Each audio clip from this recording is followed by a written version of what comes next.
Who is the greatest Carolina Panther of all time? Today we set out to find out who that is by going through the top 10 greatest Panther players ever. Now, for a franchise that has played only for about 3 decades now at this point, it's hard to find a true top 10 as compared to other organizations.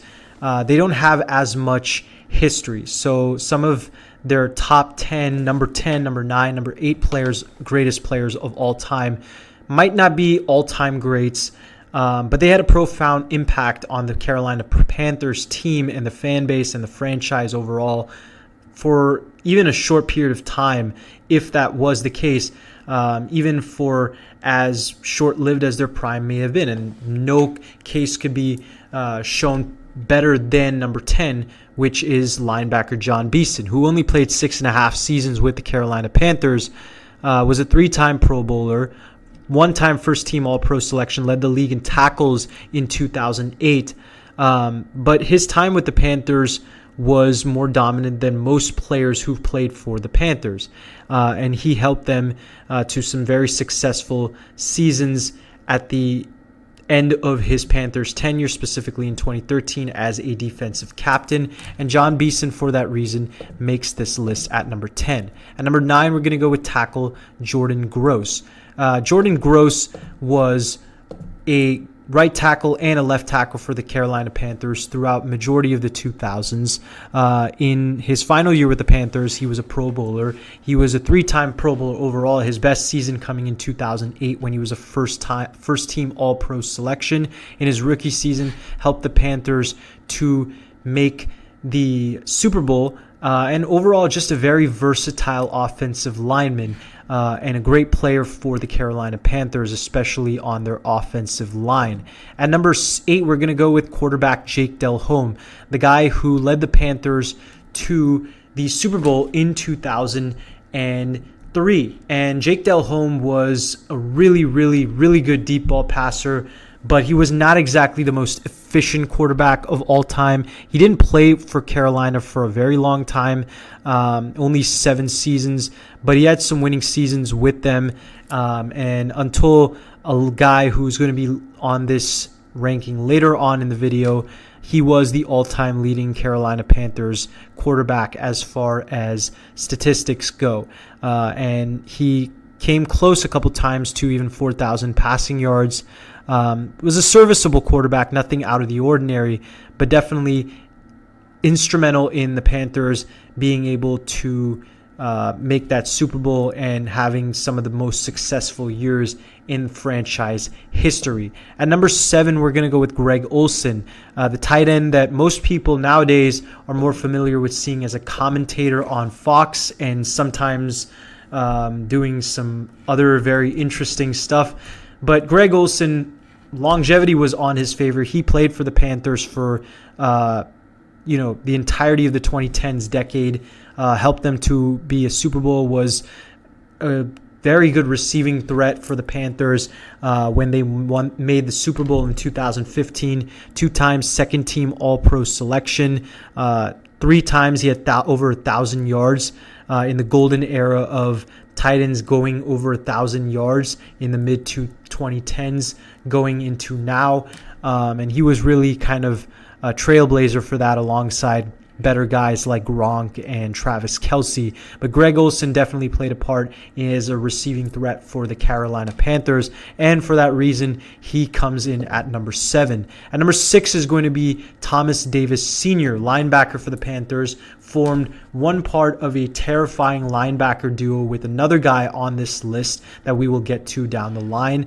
Thomas Davis played 14 seasons with the Panthers, was a first-team All-Pro selection in 2015, the year the Panthers made the Super Bowl. Several years of his career with over 100 combined tackles, had close to 100 solo tackles back in 2008.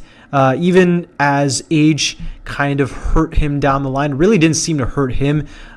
He got better as the years went on. Great in coverage, great as far as being able to read the defense and being able to be in the right position at the right time. Definitely helped having a sidekick that we'll get to later on down the line. But he was also great as far as just being able to get tackles for loss, get into the backfield. He was just all over the place. Great side-to-side range. Fantastic linebacker in the early 2010s, and definitely worth being one of the greatest Carolina Panthers players of all time. At number 5, we're going to go with center Ryan Kalil. Ryan Kalil was instrumental in the Panthers making the Super Bowl in 2015, the anchor of that offensive line, 2-time first-team All-Pro selection in both 2013 and 2015, and a 5-time Pro Bowler at that. Great hands for a center, being able to just anchor and lock down a defensive tackle in place. Great feet, very sound, very underrated as far as athleticism goes, and really good at getting into the second level and even being able to block linebackers. Ryan Kalil, in my opinion, is one of the most underrated centers in the post-millennium. And for that reason, he definitely deserves to be top 5 on this Carolina Panthers list. At number 4, we're going to get into the Mount Rushmore, which I think is definitely a lot more solidified in the Carolina Panthers case, even for the less certain rankings of other players on this list. The top 4 is definitely concrete. It really just depends on where you rank which player. At number 4, I'm going to go with Julius Peppers, though. He didn't play his whole career with the Carolina Panthers, had 2 separate tenures, the most notable being obviously the early part of his career from 2002 to 2009, where he was a 2-time first-team All-Pro selection, 2-time second-team All-Pro selection, and a 5-time Pro Bowler. He is one of the greatest defensive ends in the league ever, no doubt about that, and was terrifying as far as his pressure, as far as his ability in the run game to create tackles for loss. He was a dynamic threat in really whichever position and whichever technique you really put him. 3 technique as far as a defensive line goes. You can put him in a 3-4 or in a 4-3. He was so versatile. It really helped the fact that he was as gigantic as he was, 6'7", 295, and could still be able to have that quick of a get off the edge and as freakish athleticism as he did. Yeah, Julius Peppers is just an absolute beast and definitely worth being number 4 on this list. But at number 3, I'm going to go with a former Defensive Player of the Year, a guy who I hinted at being on this list a couple times earlier, that being none other than Luke Kuechly. In my opinion, one of the smartest players, if not the smartest player in NFL history, as far as his ability to just read and identify some of the most complex and just most interesting verbiage ever.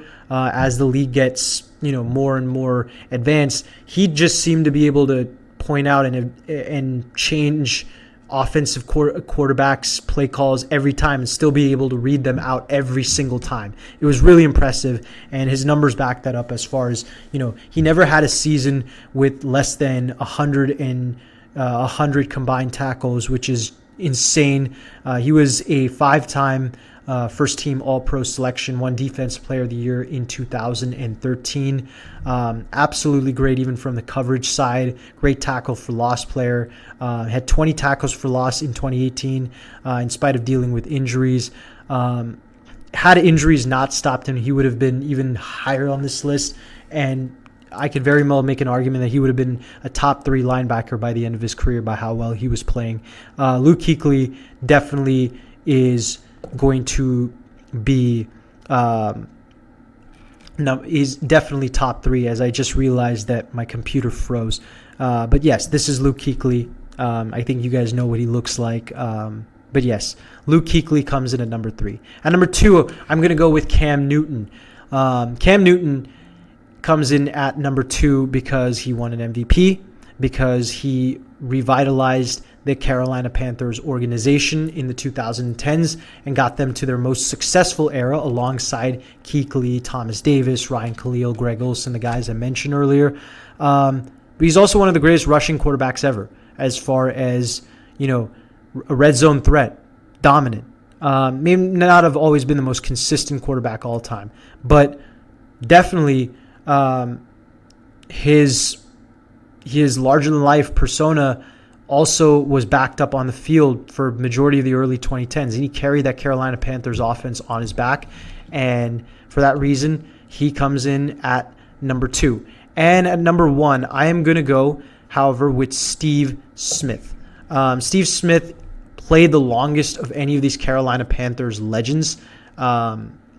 He was just absolutely dominant in his prime as far as his route running goes, as far as his yards after catch goes. Just absolutely tough, badass player. Led the league in receiving yards in 2005. Also won Comeback Player of the Year. Several years with more than 1,300 yards, 1,100 yards. He was dynamic in spite of injuries and played for a very long time for the Panthers. And being the leading receiver in Carolina Panthers history, I think he deserves to be the number 1 greatest Carolina Panther player of all time.